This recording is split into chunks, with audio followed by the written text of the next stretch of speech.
Hello, hello, hello. How are you?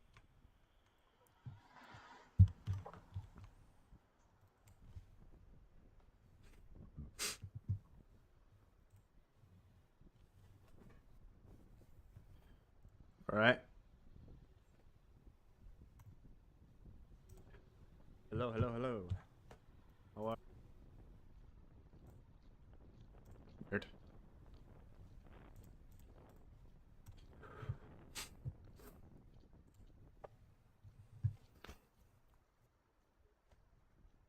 Yeah, okay. So, uh how are you? Welcome in. We are here to deliver you the news as we always do. Of course. So, let's get right into it.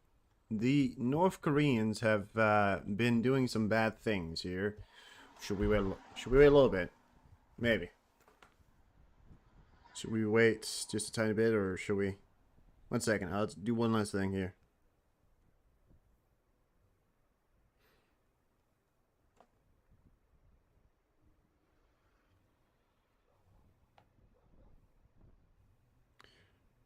Yeah, Peter Forfa, North Korea. Okay, so as you can see the title, North Korea has fired over 200 shells near South Korea's Yeonpyeong, or something like that. I'm not good with names, but Yeonpyeong Island, promoting immediate evacuation orders. Resident numbering roughly 2,000 people living on the island, which is right here. That's the up near picture there. That's the Pyongyang maybe island. 2,000 people living on the island have been instructed to seek shelter immediately. And also, prompting this, there have also been immediate evacuation orders. As you can see, evacuation orders on Yeonpyeong Island as North Korea launches shells. Stay informed, stay safe. South Korea will carry out live fire drills shortly in response to North Korea artillery fire, which already actually happened. So, as well as a bit of a history here, in 2010, live fire drills from South Korea ended up with North Korea attacking and shelling Yeonpyeong Island, resulting in a civilian and soldier death. The South Korean military responded to North Korean coastal artillery barrage earlier today with live fire drill off the western coast, which began roughly at 3 p.m. KST, which I reckon is something.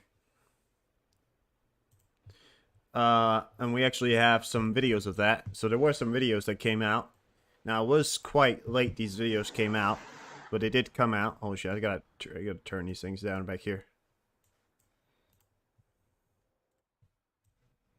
There we go. So here's the North Korean live fire drills. As far as I understand, these are the North Korean live fire drills. But yeah, today drills by South Korean Marines in response to recent actions by North Korea. As far as I understand, these are true. The use of stationary shelters by Korean artillery is interesting. So check it out.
There you have it. These are short clips. I didn't get anything else. I mean, I haven't had anything else. I do apologize if I can't confirm those videos there, but that's what I got. Some people, there's been nothing disproving it, so as far as I understand, it is proven that that was in fact videos of live fire drills from it's not the island, the South Korea. Since of course this give you a little bit of context throughout the last bit of the year 2023, the last bit of 2023, and the early bits here. North Korea has rebuilt some of its destroyed guard posts inside the DMZ, the demilitarized zone, which concrete structures they were previously occupied with temporary wooden structures. North Korean soldiers are also deployed mines on the road along the Gyeonggi,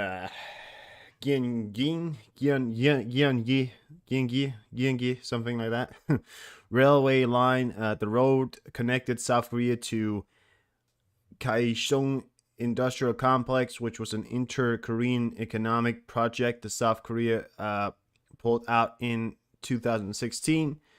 It is believed that North Korea intends to completely shut down this road. North Korea continues to beef up its military presence at the DMZ. After this, there are also bigger players calling up their shots. China calls for restraint from all parties after North Korean shelling. I've got the insider paper here. Great, guys. On Twitter as well. You can go find them. But we've got the article of these guys. So, China calls Friday for restraint from all sides after Seoul, North Korea had fired an artillery barrage near South Korea Islands. Under the current situation, we hope that all relevant parties maintain calm and restraint, refrain from taking action that aggravate tensions, avoid further escalations of the situation, and create conditions for the resumption of meaningful dialogue. Foreign Minister spokesman Wang Wenping told the reporters. Hours after the reported barrage, South Korean Marines on the border of island of Yeonpyeong conducted live fire artillery drills, Yonhap news agency reported. We are paying close attention to developments and changes to the situation of the Korean Peninsula, Wang added. Confrontations between relevant parties are intensified recently, and the situation on the peninsula continues to be tense. As a neighbor of the peninsula, China has always advocated maintaining peace and stability on the peninsula and resolving peninsula issues throughout dialogue and conciliation. China's close ties with North Korea were on show earlier this week when President Xi Jinping spoke by phone with the counterpart Kim Jong-un on New Year's. The conversation saw the two leaders declare 2024 as the China's DPRK friendship year, according to China's state-run news agency, Xinhua, using the acronym for North Korea official name. In recent years, Xi and the traditional friendly cooperation between China and the DPRK has entered a new historical period with joint efforts, Xinhua reported. It's a news agency, Xinhua. Under the new situation in the era, the Communist Party of China and the Chinese government have always viewed China-DPRK relations from a strategic and long-term perspective. It is China's unwavering policy to maintain, consolidate, and develop the long-standing friendly and cooperative relationship between the two countries.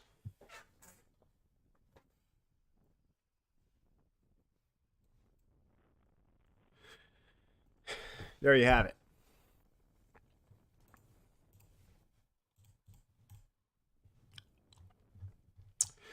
Okay. Well, then furthermore, North Korea leader Kim Jong-un called for expanded product of missile launchers in preparation for military showdown, the South Korea and United States media said Friday. So not only have Kim Jong-un called for more artillery fire and a shadow sort of government, at least right now, a military showdown. I mean, this is very typical North Korea kind of thing to do. Yet I will say, it is significant because this is the first time in a while that North Korea's fired, shells, artillery shells towards South Korea. They didn't hit the island, but they hit the coastal line. It is very much sort of North Korea saying we do not like the drills that have been conducting lately. South Korea has been conducting drills with their counterpart, which is the United States, and they've been conducting drills in South Korea and around South Korea in the waters, and therefore North Korea has been prompted to actually conduct some kind of drills of their own.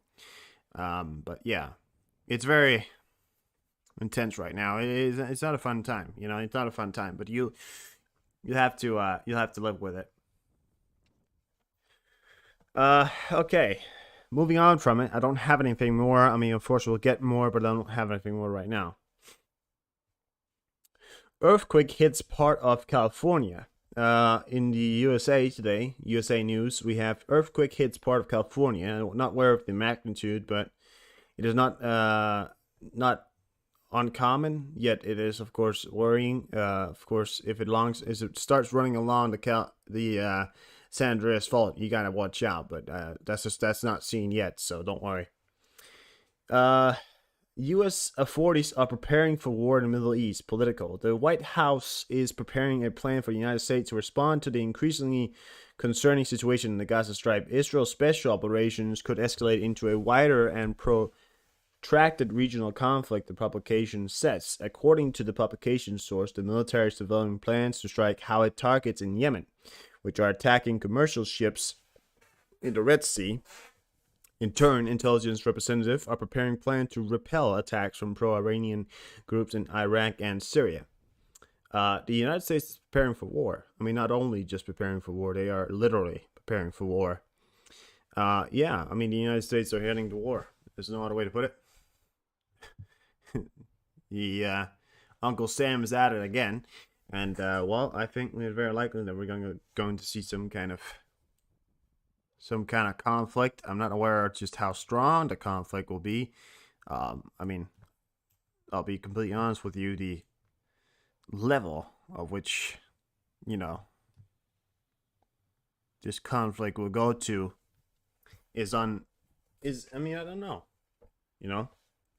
But I will say one thing, which is for sure, the United States is preparing for a war because of the region is becoming so uneasy, and Israel continues to say that they are on a thin line when it comes to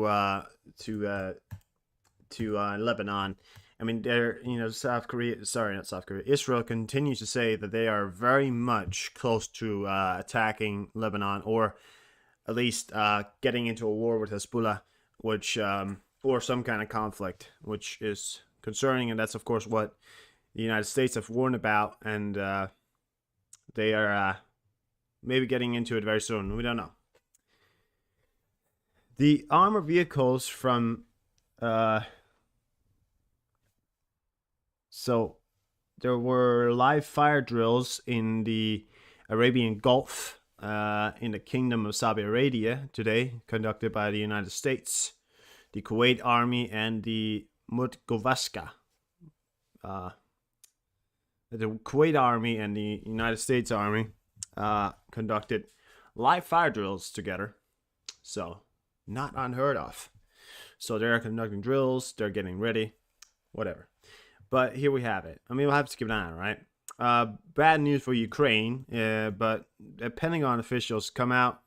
Pentagon Speaker Patrick Ryder came out and said the Ukrainian pilots in the U.S. who are being trained on F-16 fighter jets are expected to complete their training by end of 2024, which means that we'll not see, at least pilots from the United States will not be, Ukrainian pilots in the United States, training in the United States will not be done before 2024. Is Norway peaceful? Yes, Norway is peaceful. I reckon they are. How you doing, pal?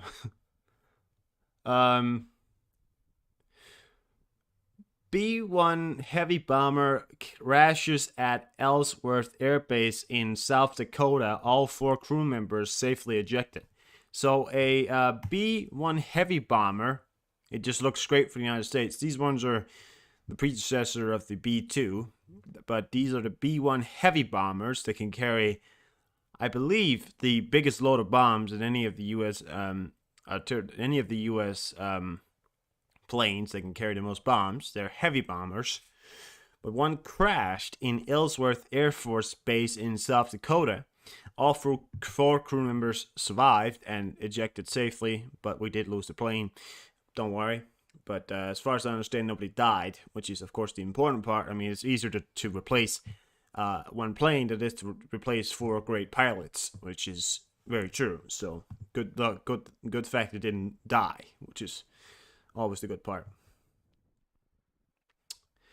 The Pentagon also, despite the training program of the Ukrainians, said that the Pentagon confirmed the immolation of the leader of the pro-Iranian terrorists in Iran.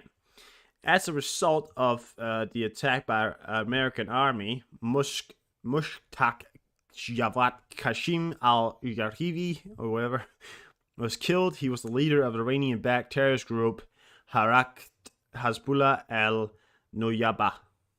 Yeah, so the Pentagon has confirmed an elimination of a pro-Iranian top-ranking terrorist, which is weird to say, but it's true. Terrorists from this group operate in both Iraq and Syria, so much like ISIS. I don't know. They're advertising drone pilots heavy now, which is need to think. Well, yeah, they are. I mean, boy, happy New Year, Graham. How you doing? Witchy, welcome in. How you guys doing? If you want to hear me talk about North Korea, I talked about it in the start of the stream. You might need to go a little bit back because I did talk about what happened in North Korea. Go back in the stream and you can hear me talk about it. But as far as you need to know, North Korea is being North Korea. They fired shells. Evacuation was prompted, yet nothing has happened yet as of right now. Provocations have taken place, yes, from both sides, mostly North Korea. Right now, I am tracking a Lycian 62M. That's good to hear, Graham. Right now, I'm tracking a Lycian 62M. The funny thing about this thing is it's heading right down towards the end of Russia here. These planes are not transport planes. They are used by the Air Force for transportation of either important members or staff. So that's why I'm looking at this plane right now, why it's heading down here and why it's heading towards either North Korea or something. It's traveling very slow, but it is traveling 458 knots. It's not fast for this plane here, but it is traveling. Keep an eye on it. Everything is fine. Everything is fine. I'm doing great. Yeah. So B-1 heavy bomber crashed in the United States. And the United States killed a pro-Iranian terrorist, which is funny because everybody keeps saying the United States are being weak because they're not attacking. You know, listen, if the United States nowadays were to say, okay, every time somebody attacks us, we'll just attack them, you know, you'd lose too much manpower. You'd lose too much everything. You have to prove that you're able to defend yourself, but it also takes time. You know, you also have to think to yourself, you don't want to lose, you know, these good young men, these good young soldiers. You know, a lot of people freaked out when Russia was confirmed to have shut down a drone, and then everybody said, oh, now we need to go to war. But is it really worth going to war over an autonomous drone that it has no pilot? You know, it has no pilot. There's nobody in it. Nobody died. It's an autonomous drone. It's metal.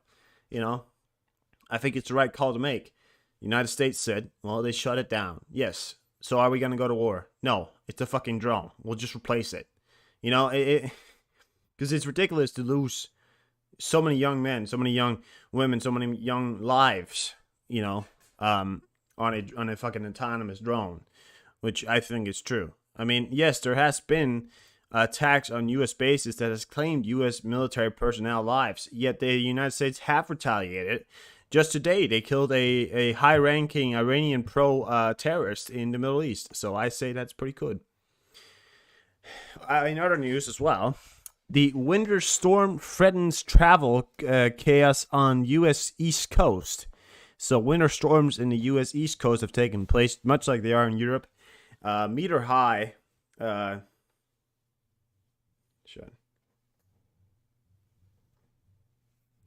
Top right screen. Didn't see that. Yeah.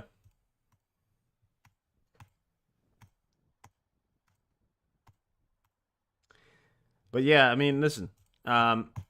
In Europe, there are mountains of snow right now. I mean, we're talking meter high of snow. I mean, there's a lot of snow and there's a lot of everything right now going on. It is going off. It is going crazy. So I am very much looking forward to not having that, but whatever. But the United States seems to have it themselves. So the whole globe is freezing up. And I say it. I said places that used to be hot is going to get colder. Denmark doesn't used to be hot, but it doesn't usually get this cold. Now, we haven't seen this sort of winter in a long time. I said it and it's happening. So sue me. But yeah. Okay, well, I don't have anything more from the United States. I do have some Ukrainian news here. Some interesting news here, but I think we're going to start off by watching some Zelensky. He has his update, so we're going to watch that and hear what he has to say. Apparently he's underground or something. Бажаю здоров'я, шановні українці і українки. Щойно провів розмову з президентом Туреччини Ердоганом. Дуже змістовна розмова. Як і завжди, кожен день цього тижня ми використовуємо для активізації нашої міжнародної роботи. Щоб цей рік вже від перших тижнів почав давати результати. Я подякував президенту за досягнутий рівень нашої співпраці в багатьох сферах, зокрема і в оборонній. Ми маємо спільні проекти, вже успішні, і цього року ми мусимо зробити ще більше для посилення наших держав, наших народів. Багато в чому саме від українсько-турецької співпраці залежить і безпека у нашому регіоні. У Чорному морі та й глобально продовольча безпека. Я вдячний і президенту Ердогану особисто, і всій Туреччині за підтримку нашої роботи щодо морського експортного коридору з України. Станом на сьогодні, від початку роботи коридору, через нього вже проведено більше 14 мільйонів тонн вантажів. І це майже 5000 суден. І дуже важливий результат і економічний, і безпековий, і геополітичний. Ми демонструємо, що можемо повертати безпеку нашому регіону попри всі існуючі загрози. Бачимо, як сила нашого партнерства додає сили усьому нашому регіону. Говорили сьогодні з президентом Ердоганом про нашу роботу щодо формули миру. Я поінформував про підготовку нової зустрічі на рівні радників, яка відбудеться у Давосі в січні. Запросив представника Туреччини, Турція підтвердила.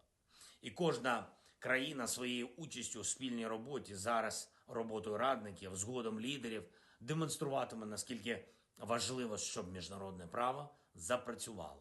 Запрацювало на 100%, починаючи від статуту ООН, закінчуючи усіма іншими нормами, що гарантують повагу націям та територіальну цілісність державам. Окрема увага пункту формули миру щодо повернення усіх полонених та депортованих. Сьогодні я обговорив це із президентом Туреччини. Повернення українських дітей, які були викрадені росіянами. Повернення полонених і усіх тих, проти кого репресії на окупованій території, зокрема в Криму. Дуже важливо посередництво Туреччини, щоб можна було звільнити і кримських татар, і усіх інших, дорослих та дітей, воїнів та цивільних, які утримуються в російській неволі. Працюємо з усіма партнерами для того, щоб цього місяця Україна отримала достатній обсяг оборонних пакетів. Зараз вже маємо черговий оборонний крок Німеччини для України. Це ракети для ППО, це артилерія калібр 155, а також інші необхідні речі. Дякую. Дуже вчасний пакет. Чекаємо таких кроків і від інших наших партнерів, зокрема Сполучених Штатів. Щоб і цієї зими, як минулої, російський терор ні у чому не міг виграти. Звичайно, я постійно на зв'язку з військовими, з нашими командувачами. Кожного дня, кожної ночі цього року нові жорсткі бойові зіткнення, найбільш інтенсивні бої – Авдіївка, Мар'їнський напрямок, Бахмутський, Лиманський, Куп'янський.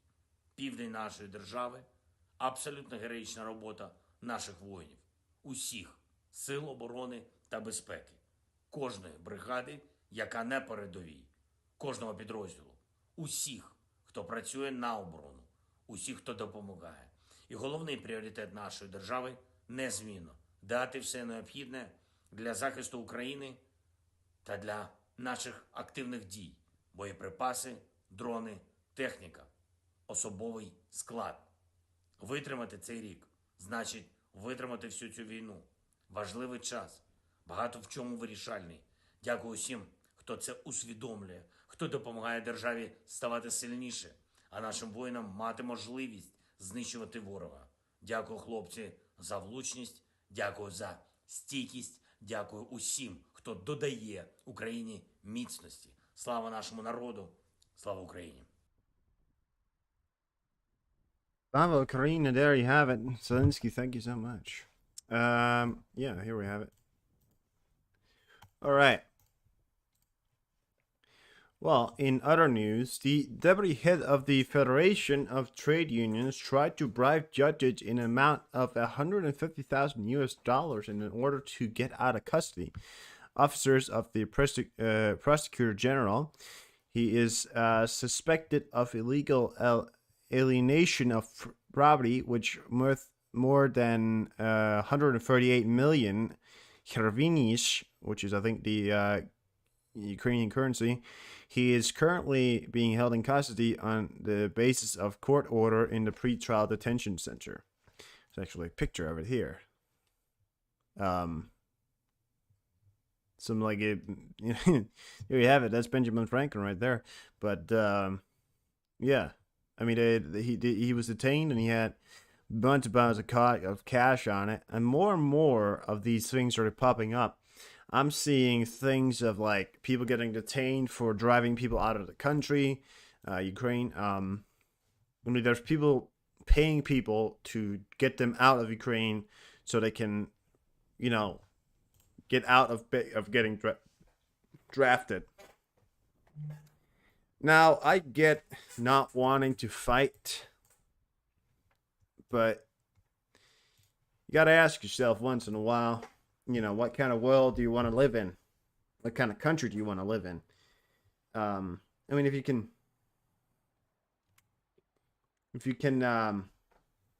choose to say to me that you want to live in a world where rampant of people like Putin exists, because if you move to another country, that country, if that ends up being at war with Russia, where are you gonna go now, right? Where are you gonna go now? So I say, either you're here to defend the goddamn country, or you get the fuck out. Because I'm not gonna have somebody in the country who says they don't want to defend the goddamn country. Be a fucking man, will you? Be a fucking man. All right? I mean, Jesus Christ. They say they don't want to fight. Well, listen. Once in a while, you gotta call upon. Once in a while, you're called upon to serve, to do your duty, even though you might not like to. That's true words there. Sometimes you're called upon to do jobs that you might not be able to, you might not thought you were going to do, but sometimes you got to take the call of duty and do it. 86, welcome in. Kadyrov offered to release captured Ukrainian soldiers in exchange for lifting sanctions against members of his family. We have taken in Donetsk and Luhansk People's Republic. I'm giving our guest Scott Ritter, a pro-Russian U.S. journalist, the list if they lift the sanctions on my mother, my daughter, innocent people, horses, except me. we will hand over these people, Kadyrov said. The offer was to release 20 prisoners of war in exchange for lifting sanctions from Kadyrov's relatives, his airplane, and horses. The video shows Ukrainian soldiers reportedly asking to lift sanctions. Which I didn't get that, but apparently the Ukrainian soldiers are giving the exchange of getting their prisoners back, getting, Kadyrov's prisoners back in exchange for lifting of sanctions of Kadyrov's members. This man right here, who we all thought was dead, but apparently not dead, very much alive. Part of what I understand by now, but yeah. Пожалуйста, снимите эти абсурдные и ни на что не влияющие санкции против несовершеннолетних родственников Рамзана Кадырова, которые вообще не имеют к политике никакого отношения. И отмените эти смешные санкции, объявленные... Looks quite fake, but should be true. Ни в чем не виноваты и никак не влияют на безопасность США. Также просим вас убрать из санкционного списка самолеты, которые включены в список только потому, что на них летал Рамзан Кадыров. By the way, if you notice in the background, look at all that. That's all soldiers there, by the way. Just want to point that out. You can see them moving. I mean, I think, yeah, look at that. That's all soldiers. It's quite insane. Look at that. That's all soldiers. Obviously put on for a show. That's Scott Ritter there, the idiot. менять свою позицию против отношений против нашего государства и против мусульман всего мира, да, и поэтому против меня ведите все, что хотите, да, но семью, да, мать, да, не трогайте, да, если им важна, да, жизнь этих людей, там, если они хотят объединить семьи, там, если они вот такие, да, хорошие патриоты, пусть поменяют на санкции своих солдат. So the deal would be to lift sanctions on his relatives in exchange for, I believe it was 20 prisoners. So, do I agree or not? Doesn't really matter. It's up to them. They'll have to figure it out.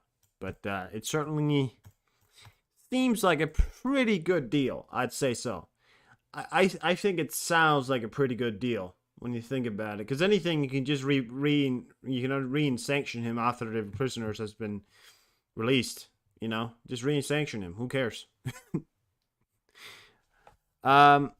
So earlier today, incoming reports came of the General Valery Gershimov have been killed in Ukraine missile strikes against Crimea yesterday.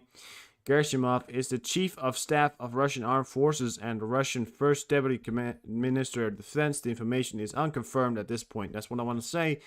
Viceground, which is a pretty big news site, came out and said that there was a unconfirmed source claiming this, yet there's been no confirmation as of that yet. I wanted to bring it to you, but there's no confirmation, and he is very likely not dead. Because, I mean, these guys, they don't really spend time in Crimea. If he was there, that's one hell of a lucky chance. But, it seems unlikely that he would be there in the first place. But we'll have to see. We'll have to see. I can't sit here and say he's dead because I don't know. I mean, the reports are unconfirmed. So as far as right now, he's not dead. That's all I'm going to say about that. Earlier today as well, there was videos of the warhead of the collisional missiles shut down in the attack of Kyiv. So to give you guys a look at what these missiles look like, these are missiles that were shut down. This one's pretty much somewhat more intact, sorry. And it was, it was shut down, landed in the ground somewhere in a field, or not, maybe not, well, it looks like kind of, maybe. But there you go. I mean, you can see them getting it up from there. That's apparently where it was. So apparently, this is probably, I mean, it looks like they dug it out. So it probably came in at this angle here and dug itself pretty far into the ground. They found it, and they had to bring it out there. It's a pretty huge thing. But that's how they look like. It's a pretty huge, I mean, this looks like a big, massive shell. And they do pack a punch. So there you have it. That's the warhead there. That's what you're seeing there. So just want to point out that that's that, right? So that right there is what you're seeing here. So look at the proportion of that compared to his body. I mean, these missiles are pretty huge. They're very big, and they pack a punch. They pack a big punch because I mean, look at the size of that component, which looks small in comparison to this massive rockets here. So they're not small, and these things are being fired towards residential buildings. They create massive punches in the holes, and so yeah. I think that one's really, it's just like a middle. I don't know if that. Well, I don't even know what this. This might be the. Well, that might be the sort of unexploded ordnance, or maybe, yeah, I don't know what it is, but yeah. In other news, greater for Ukraine, Russian metal producers hit wave of fire. Sorry, Russian metal producers, people who produce metal, hit by waves of fire.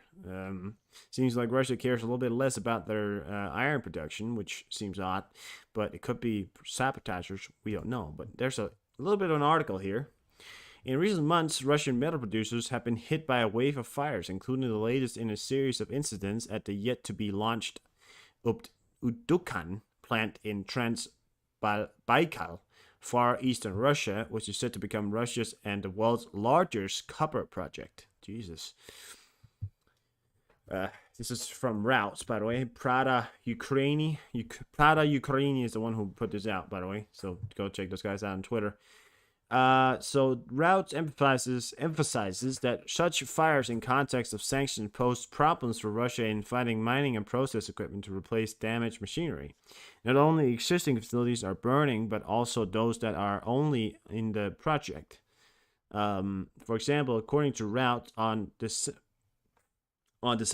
the 30th, a fire broke out at one of the largest copper projects in Russia. And the world, sorry, holy shit, I can't read it. Rather in Russia and the world, damaging one of the buildings of the plant, and that has not yet been launched. Allegedly, a future extraction shop caught fire during construction work. Udokan Copper, the project operator, declined to comment on whether the damage would delay the start of copper cathode, I don't know, Jesus Christ, productions at the plant.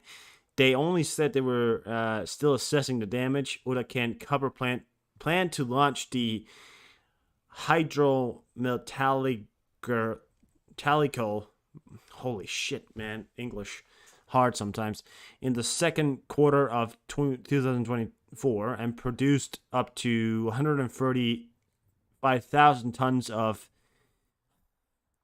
cathode cover or something, copper, whatever, copper concrete a year, according to its statement on December 20th. Russian expects the company annual capacity to increase to 150 tons in 2026. Udokan is Russia's largest undeveloped copper deposit, which is already under Washington sanctions. At the same time, Russia is continuing on the proximity of the Asian region, including China, and is already discussing take contracts with major buyers. So that's one of the things right there, again, with Putin, he being Putin. You should never underestimate Putin. Now listen, Putin's not a stupid man. You should never underestimate Putin. I mean, it is certainly something to see. And look at that plane right there. That's what I want to point out here. Look at this plane right here heading towards. It's decelerating now. It appears to go down. Oh, it doesn't even. Look at this plane right here. This is a Lysian 62M heading to what appears to be towards North Korea. I just want to point out these guys are not transport planes. These guys are staff planes. I mean, they're used to, not Putin, but like high-ranking officials or military officials could travel in these. But what I want to point out by reading that is you shouldn't underestimate Putin. Listen, or Russia in itself. I mean, Russia has vast of resources. And the problem for them is that they're not only the people that are, the people that are used to do these things, and the people that are good at doing these things, many of them have probably been sent to war by this point, or are doing other things, or can't work anymore because whatever. They died in a fire, right? But of course, airplanes in Russia, for example. I mean, we've all seen the pictures of the airplanes being repaired by duct tape. I mean, much of the projects in Russia is directly produced from the Western world, which means Russia is running out of this fancy equipment that comes from the Western world, which is a good sign. I mean, it's a good sign of Russia maybe being eventually figuring out that it can't figure all this out on its own. But if it does manage to get this plant operational, it is certainly a problem. I mean, it's a problem, right? Because 150,000 or 125,000 copper concrete or whatever they called it is a lot, and it's probably going to go directly towards the production of military or warfare equipment. So it's not a great time for to know that that's going to be ready in the what was the first quarter or the second quarter of maybe half a year from now or something like that. So we'll see about that, but it is certainly not something I expected them to be able to do, but they are still doing it, so we'll have to see, right? Utukan, they called it. Losses of the Russian occupiers in Ukraine today, steadying at 790 plus soldiers today as well. 9 tanks, 14 armored vehicles, 13 artillery systems, 2 multiple rocket launcher systems, 1 air defense system, 18 drones, 40 vehicles, 9 special equipment, and 1 cruise missile. Yeah, I mean, listen, I you take a look at this, by the way. I want to explain something here as well. People keep, if people want to think to themselves that Russia is winning or something like that, take a look at these numbers here. You cannot say to me that Russia is winning because they've lost more of wartime equipment that they're about to equal the numbers that they could have lost in World War II. I mean, probably not. We're probably still way far from what they've lost in World War II, but I mean, let's take a look at it.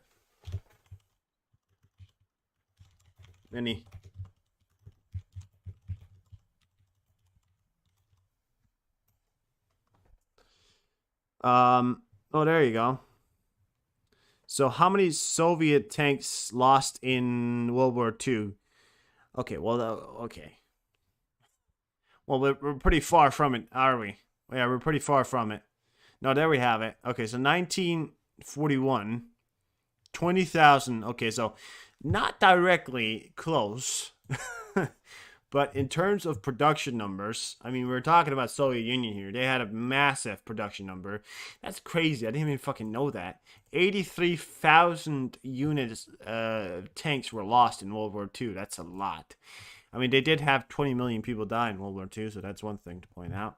Or was it 20 million, 11, something like in those numbers right there. Millions of people died, fighting for that. And as well here, it is a colossus military failure. I mean, it really is, because when you take this into numbers, I mean, it's take this into numbers, because these tanks right here are not as easy to produce as the T-34 that the Soviets produced in World War II.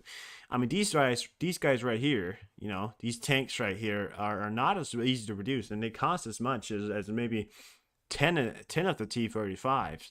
Or T-34, sorry. So they're very much not easy to produce compared to the T-34. So this is, when you put it in that perspective, 6,000 lost tanks is not a small number. I mean, they had a tank force of 8,000, which means that Ukraine has destroyed more tanks than they have. Well, not that they have left, but they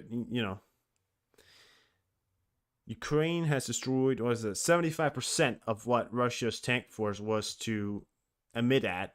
I mean, it's modern tank force, and then you had the older tanks, which, I mean, in the numbers of this, you do have the older tanks, so it's not just T-90s. You obviously have the older tanks as well, the T-65 or whatever they're called. So yeah. I mean, they were really really sort of, they've lost a lot. I mean, 11,000 armored vehicles, APVs, is a lot, and 8,000 artillery systems is a lot. It's a colossal military failure for them to be able to produce this with sanctions like they have right now, and with the crippling infrastructure. I mean, for them to be able to reproduce this, it would take them years. I mean, they wouldn't be able to reproduce this. I mean, the numbers are, they wouldn't be able to rebuild their army until, let's search it up.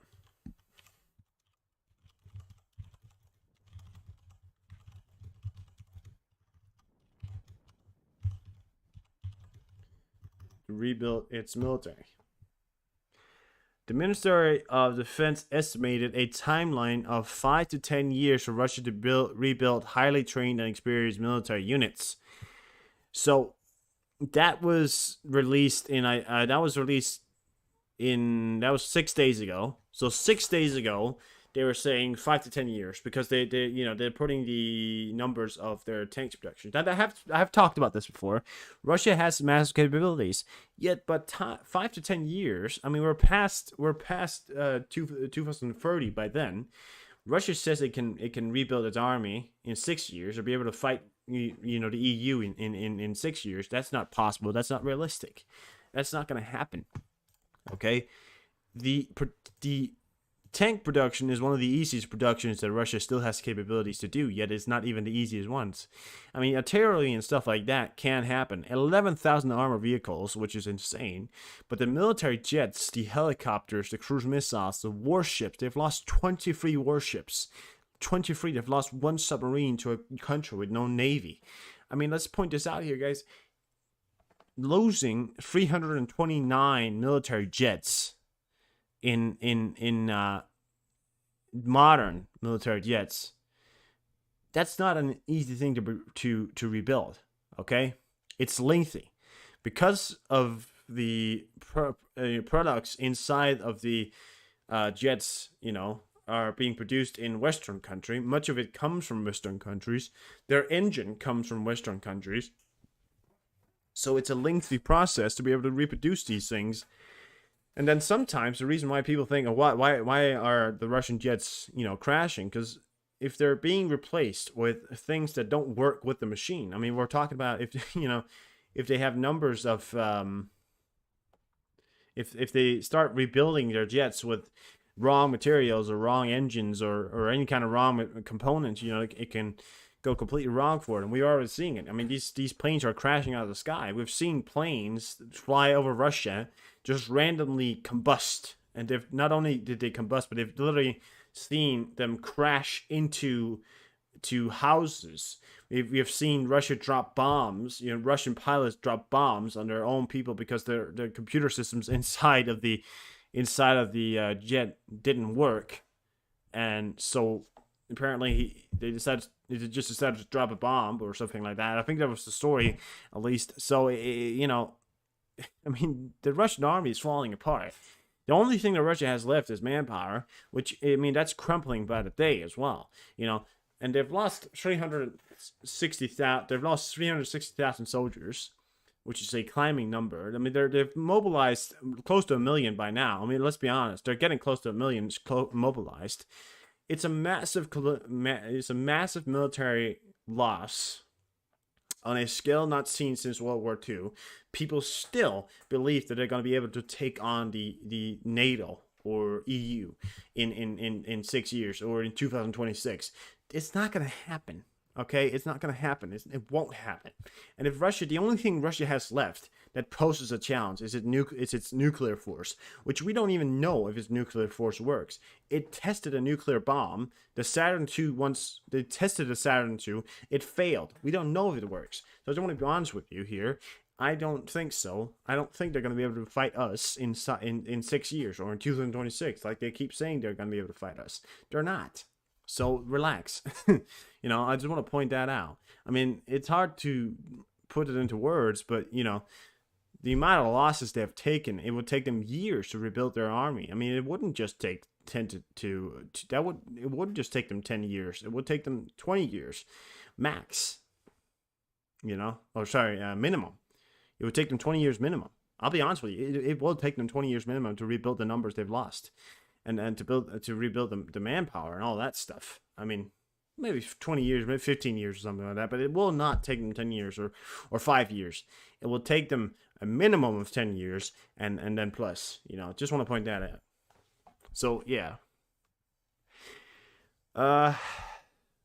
Putin has issued an order to grant Ukrainian children Russian citizenship. Ukrainian, what? Ukrainian ombudsman, or whatever, Dmitry Lupin's reports orphans and children left without parental care who are citizens of Ukraine may be granted Russian citizenship by Putin's personnel decision without taking into account all or some requirements of federal law. I want to point out, this is not me writing this. Some of these people that write this, I mean, it's because it's literal translation, so it's not really that, great. It's a Russian writing this, so it's not that great put together. Lubin writes, an application for this can be submitted by the heads of the Russian organization where children are employed. All the children are granted Russian citizenship, and the deported Ukrainian children will not legally remain in Russia. Called this a sign of genocide. Sign of genocide. Yeah, sure, it really is. It is a sign of genocide. I mean, they're kidnapping children. That's on another level. Pro-Russian channels confirmed that yesterday's strikes against the Russian airbase in SK around 23 Russian soldiers were killed, among 5 high-ranking members and 9 from the special forces. The same channel complained that the Russian Air Force in the Russian-occupied peninsula has been severely degraded, enabling more strikes of that kind in the future. This is apparently at the Air Force in where the strikes of... Oh, shit, look at that. Again, as we were just talking about it, and there's not been reports of explosions in Crimea. Autonomous Republic of Crimea, mass reports about explosions. Just as I was talking about it. Okay, so now we're seeing it again here. And this was the picture of the explosion there, but apparently this is where it took place. It's the airbase. This is Skin Air Base in the Crimean Peninsula. And this, just now, we just saw that. So there's explosions in Crimea again. Tonight. Great time. So, moving on from that, we have some Middle Eastern news, some exciting ones. The Iraqi Prime Minister Mohammed Shah al-Sudan announced that he will take steps to make all U.S. military forces leave the country. The announcement comes after U.S. Drone strike killed high-ranking Iranian proxy group commanders. So, yeah. Iraq wants the United States out of Iraq. New story of the year. They've been wanting them out of Iraq since the fucking dawn of time. Container ship prices have increased more than 60% due to how it's closing off the Suez Canal for international shipping. Expect increased inflation again in the West unless the Houthis are taught the lesson to stop attacking ships in the Bab al-Mandeb Strait, which is true. So there will be inflation unless we teach the Yemen Houthis, the Iranian-backed Houthis, some lessons about not fucking around with the United States and fucking America and the rest of the world, Western countries. Let's teach them a goddamn lesson, tell them to fuck off, and then one day, when they're fucked off, we'll send them some candy, just to say, yeah, sorry for fucking you that much up. I mean, we just went a little bit overboard. I mean, we know we have nothing left, so we'll send you some candy. Yeah. Israel Defense Minister warns of escalations and say we are close to the point where the hourglass will turn into the conflict with Hezbollah. I talked about that earlier. As well as like the U.S. is heading to war. The U.S. could be heading to war very soon. That's at least what's coming out from the U.S. The Pentagon, the U.S. and the White House continues to say that they might be heading to war. They're getting ready for a war. And Israel is also saying that they are getting close to getting enough of Hezbollah and might be planning on attacking or at least doing something. In a twist of events, the UAE, the United Emirates, the United Arab Emirates, pledged maintaining Israel ties. The United Arab Emirates will stick by its decision to establish warmer relations with Israel. The UAE have taken strategic decisions, and strategic decisions are a long-term Anwar Gargash, a UAE presidential diplomatic advisor, told a conference in Dubai on Wednesday. There is no doubt that any strategic decisions will face multiple obstacles and we're facing a major obstacle that must be dealt with. That's true.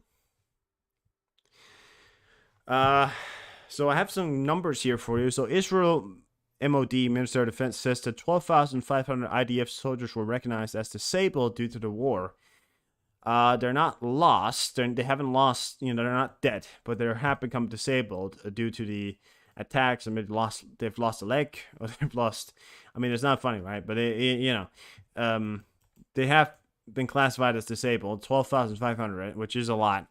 The death toll of these soldiers, I'm not aware of the complete death toll. I don't think it's above 10,000, but it's certainly probably getting up there in the thousands. I don't know, but it is, not as much as Hamas, but it is getting somewhere.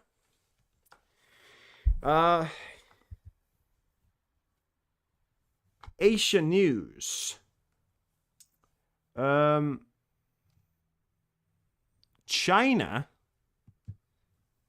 Chinese shadow banking giant Shengxi Enterprise Group, which oversaw over 140 billion at its peak, have filed for bankruptcy. Is China falling apart? Follow here to find out. Yes, they are. China's been falling apart for a while now. The miracle that has been plaguing the country and making it able to, put its footprint on the planet is wearing off, as they say. It happened in Japan. It happened all over. So, yeah. I gotta be honest with you. That's what's happening. And, yeah. China has new full-scale target of American Ford supercarrier. So, funny enough, China has constructed a new aircraft carrier target on a sprawling range in the northwestern end of the country. That is a dead ring for the U.S. Navy newest supercarrier, the USS Gerald R. Ford. The target underscores the People's Liberation Army continued focus on expanding and refining its ability to engage American carriers and other warship over long distances, which includes a growing arsenal of anti-ship ballistic and cruise missiles. This is all part of China's evolving anti-Axis and anti-denial strategic across much of its western Pacific. Here you have it.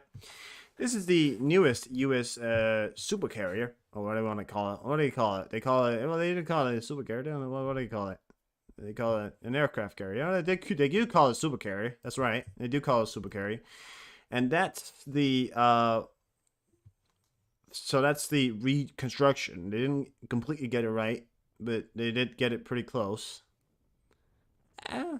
Well, I wouldn't exactly say they got it close. I mean, they got it close, but I wouldn't say it's the best I've ever seen. But yeah, I mean, they got it all right. But I mean, it's enough to, of course, conduct training on it. As far as I understand, the training they might be conducting on it is the idea of, dropping bombs on it or something like that. Probably going to be used for their Air Force. But that is what you do with these things. I mean, if you have access to that and this is how you train. Train against your enemy, So that is a interesting thing to see.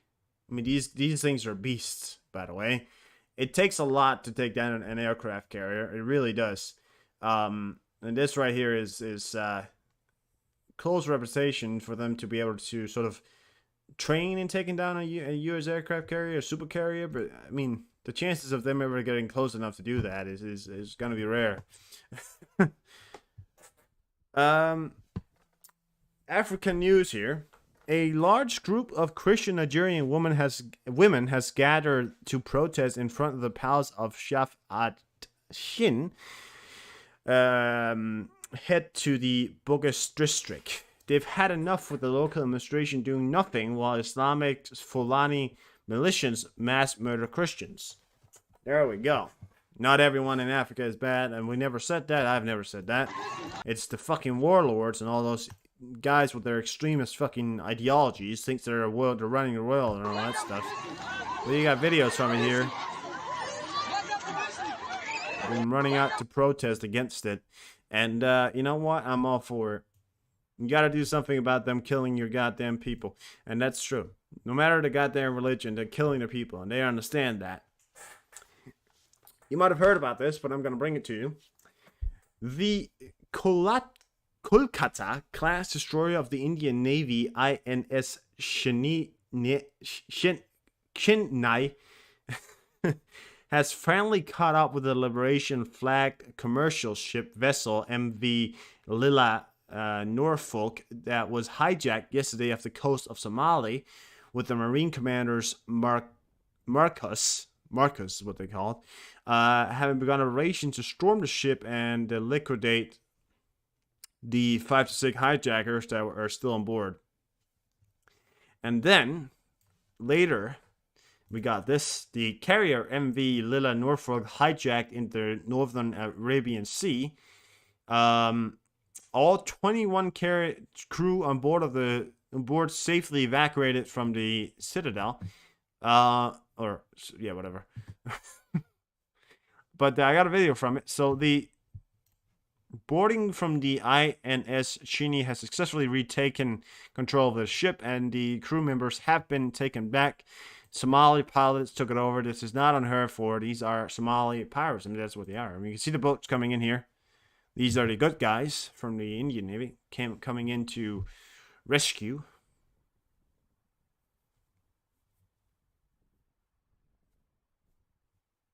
Marcus, they're called. And they successfully did it. And that's the boat that came in. Yeah, it's very surreal to think about. These things are still happening, but they are still happening, and you have to be honest about it. 5 to 6 hijackers. The only reason why they took it over is because those 5 to 6 hijackers, they're coming on board with AK-47s, very likely. I mean, that's what they have got. These crew members, they don't carry guns. Even though I've continuously said, I don't know why, members aboard these ships don't carry guns, or at least hire people that carry guns, or do something like that. Because seriously, I'm getting pretty fucking sick and tired of hearing Somali pirates out here, doing all that, and then they have to call for a navy nearby to, for destroyer nearby to take care of it. I mean, it's not a wrong thing to do. I mean, of course it is, but carrying guns, or somebody who's had experience or in the military or something like that, you can hire contractors on board the ship. I mean, some of them do that, but not enough of them. It's something I think they should consider, but whatever. Moving on there. Scottish authorities have decided to stop payments for housing to refugees from Ukraine. Daily Record. According to the publication, a few days before Christmas, the Scottish government notified the local authorities the financial support to help Ukrainian refugees settle would not continue due to the budget problems. In turn, local authorities emphasized that without funding, they would have stopped providing hotels where Ukrainian refugees are staying. And so this man, Hamash Youssef, accused of Ukraine betrayal after refugee support cash for Scottish Council axed, or whatever they call it. So this man right here, who, I won't say it. I'm not going to sit here and say it, but we can all take a look at him and look at it and then say how ironic it is that he's against the idea of Ukrainians staying in the country. I'm not going to say it, but you get it. I mean, it doesn't make a lot of sense to do that. It's not that much money. I mean, listen, people say, it's not much. Listen, it can't be that much money. And yes, having them stay in the hotels is probably going to cost you some money, but listen, you should do something else. I mean, completely I mean, you're throwing these people on the street. That's what you're doing. You're throwing them on the street. You gotta be serious. This is not. I mean, I'm not gonna sit here and say why I think this is ridiculous, but somebody like him should understand the struggle. I'm being honest. Somebody like him should understand the idea of struggle, of being immigrants, of being people who might not be understood, or who are in a different country, unlike their own home. I'm gonna say it now. He's obviously not first time migrant. I mean, he's obviously not somebody who's come to the country like 2 years ago. Otherwise, he probably wouldn't be, that high up in the council. But he definitely is. He's probably not first generation, is what I'm trying to say. But I will say something. It's hard for me to understand why he doesn't emphasize a little bit with the idea of immigration, since his family. I mean, his family very likely is immigrants. I mean, they're not, yeah. But I don't know. It just seems weird to me that he couldn't emphasize with that. But whatever, right? I mean, yeah, throw the people on the streets, Whatever. Norwegian F-16 fighter jets had landed in Denmark to support the training program for Ukrainian personnel. The Norwegian Air Force announced on January the 5th. So, yeah, Norwegian F-16 fighter jets has landed in Denmark to assist in training. Sweden to withdraw aid to Mali over its support of Russia. When we cooperate with other countries, you also want those countries to cooperate with Sweden. But Mali military junta instead turns to Russia and supports its war, says Johan Forsell, Swedish foreign minister. Well, you're all in the right to do that. Severe flooding in Germany has caused water levels to rise in many rivers. DW in the DW rivers. From DW, right? That's the news source. In the most affected areas, roads and fields are completely flooded. Local residents are receiving help from Bundeswehr, and rescue from France have also arrived. So here you have it. These are images coming out from that area there. Hello. Oh, shit. All right, I accidentally did something wrong here. Well, you're only going to get this image then. Sorry about that. No, but this is one of the images here. It's not that good of a quality. You can't really see it. I accidentally did something wrong on that one. My bad. But they are severely flooded over there. It's been going on for quite a while. Germany has had a severe flooding, a lot of rain. I've been saying it before. The world's going crazy and its climate's going crazy. So yeah, it's not a great time for Germany when it comes to the flooding times. I mean, Denmark has had flooding. So, I mean, places that doesn't used to have these sort of things, all of a sudden we have these sort of things. I mean, places that are usually much calmer in the weather, all of a sudden gets, these weird weather times. I believe it has something to do with the sun. I'll be honest with you. It certainly could have something to do with the sun. I mean, this seems like something that's happened before.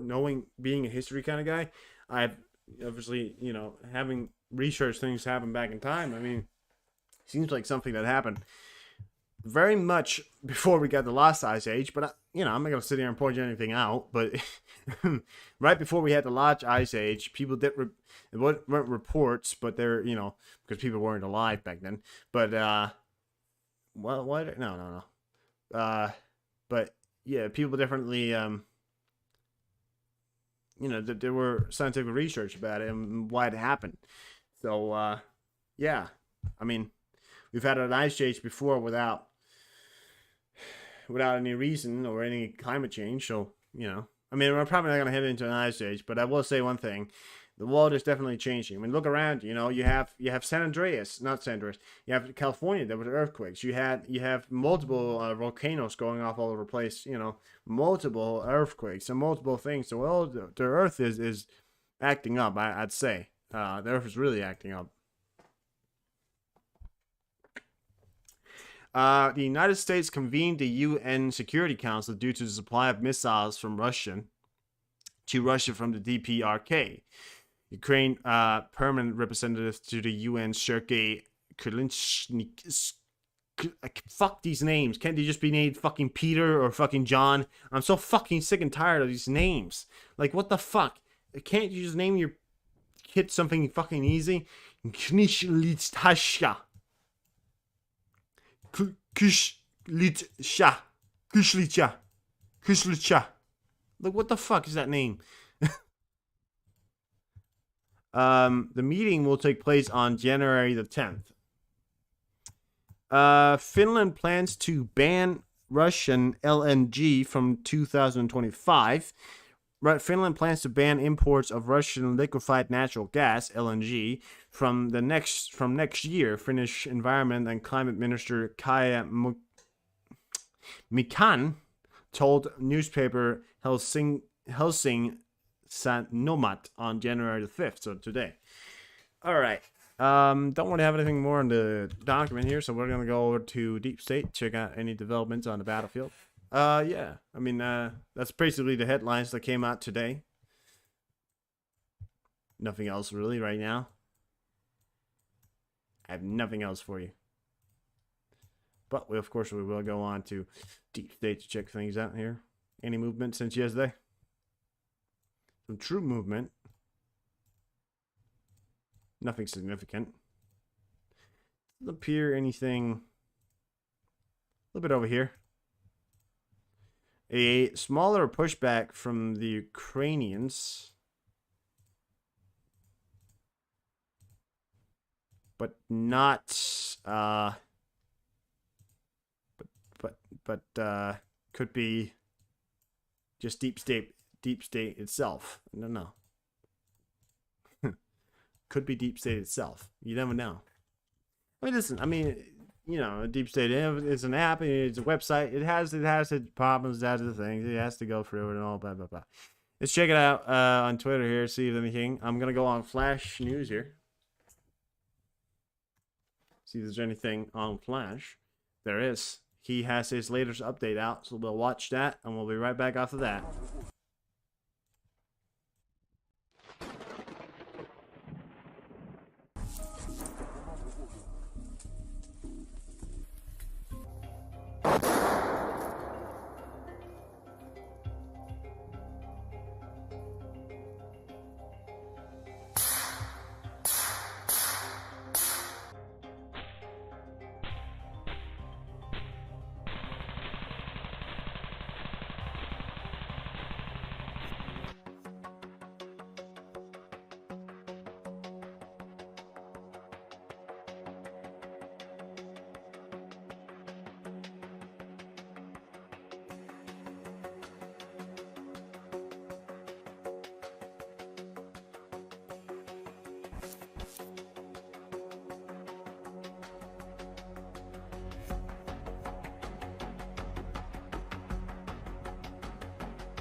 Цього року видатки бюджету на освіту складуть більш ніж 170 мільярдів гривень.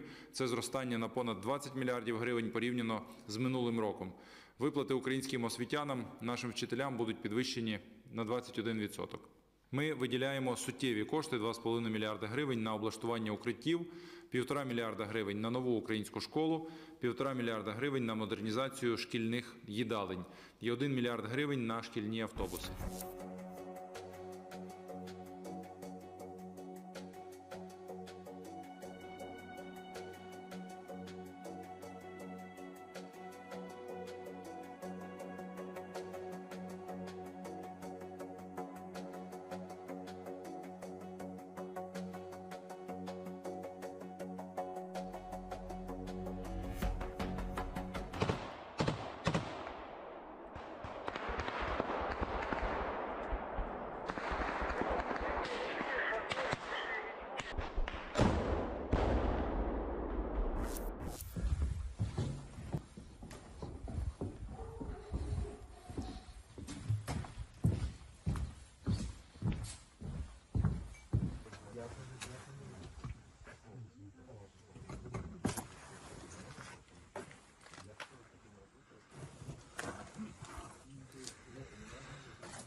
20 минут назад был взрыв. Такой громкий достаточно. И вот что-то там загорелось. Дым черный.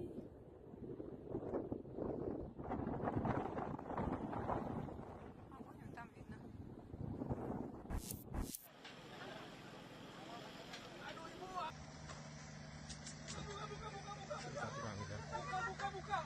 Enggak, ini yang dari depan. Yang ini nggak tahu ini. Kereta apa ini Pak?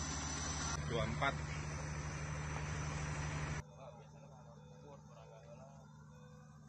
Coba korban oge mandul ya mah.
We don't get much news.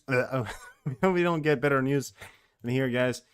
Flash news on Twitter. Go check them out. Great people or person or whatever it is. Oh shit, my bad.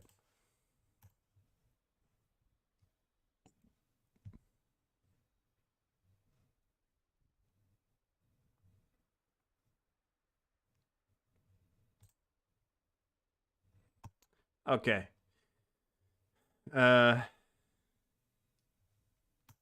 So Dimitri is one of them I trust Dimitri. This is just amazing. Vice Squad takes rumors from Telegram, NAFO, Jokers, and others unconfirmed reports. There are huge channels on Telegram taken from Vice Squad to report the same. We are on our own biggest enemies. So people point out here, this is what I took from it. This is the reason why Vice Squad, of course, is a big channel, and I did say that it was unconfirmed, and I'm not going to sit here and say, and I did say he was alive. I didn't say he was dead. By the way, just want to point that out. And it does seem like it's very unlikely that he was dead. I did say that. So, confirmed, I don't think he's dead. I said it was unlikely, and it's true. It was unlikely.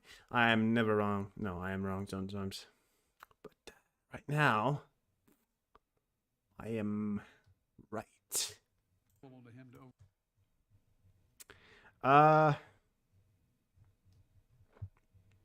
Let's see. Anything special? Schultzing. See if there's anything from North Korea. See if they got anything going on there in North Korea now. South Korean military fired 400 shells in the waters of the south of the northern limit. So the video I showed you earlier, if you weren't here to see the video I showed earlier, why don't we show it again here? This is the video I showed earlier, so it is true. It is the right video, and I showed it earlier, but we'll show it again here. So the North Koreans fired 200 shells, roughly. So South Korea fired 400 shells into waters on the south of the northern limit line, the maritime border between the two Koreas, as a response to the 200 shells fired by North Korea earlier in the day. K9 Howards and tanks stationed on the Yeonpyeong island participated in the exercise. So again, we'll show this video here. It is a video of how it appears to be firing off multiple. They were firing off 400. The video doesn't show the 400, but it definitely shows them doing it. So here you have it.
There you go. And that is the latest on that. Now, I can't tell you if they're about to go to war, but listen, I mean, these things have happened before, right? These things have happened before. They're not uncommon. It's been a while since they've shot at each other like this. It's very much like North Korea. It was a response to the US and South Korea holding drills on the border of North Korea. And then North Korea decided to respond. So that's likely why North Korea did it. That's also apparently what the other were saying, but yeah.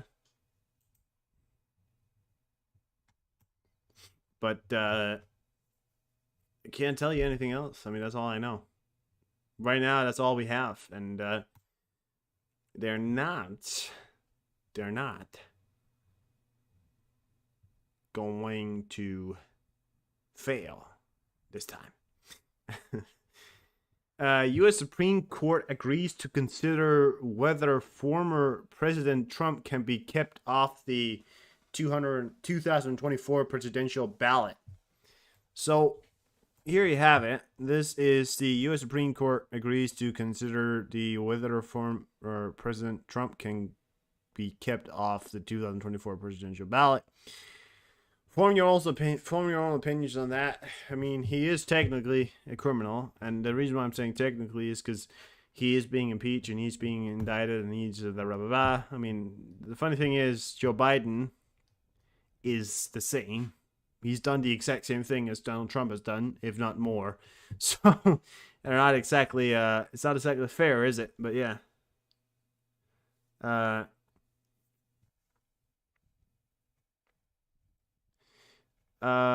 Yeah. So it's not exactly, the fairest thing ever, but whatever.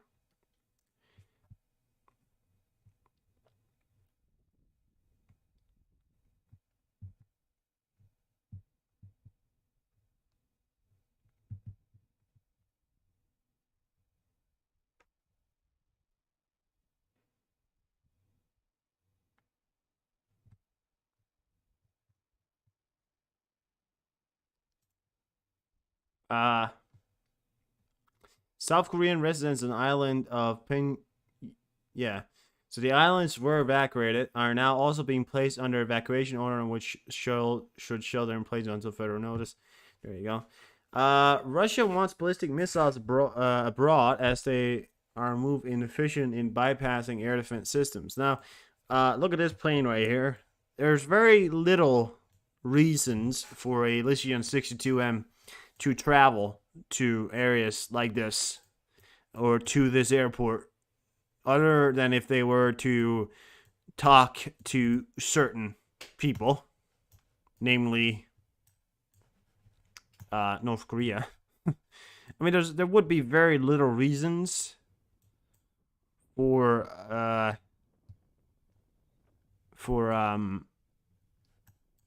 Russia to do that, I mean, there were very little reasons for anybody to do that, so it's very likely that we're seeing a plane from Russia heading towards there. I couldn't confirm if they were to be heading anywhere specific, or if they are to go into North Korea, but there's certainly a plane heading towards an airport very close to the North Korean border. And they usually don't fly over the North Korean border. They usually get off before the North Korean border and then take a train into North Korea or something like that. Or vehicles or stuff like that. So yeah. It's interesting. It's interesting. Let's check it out. Let's see if they got something on here. Oh, yeah, no.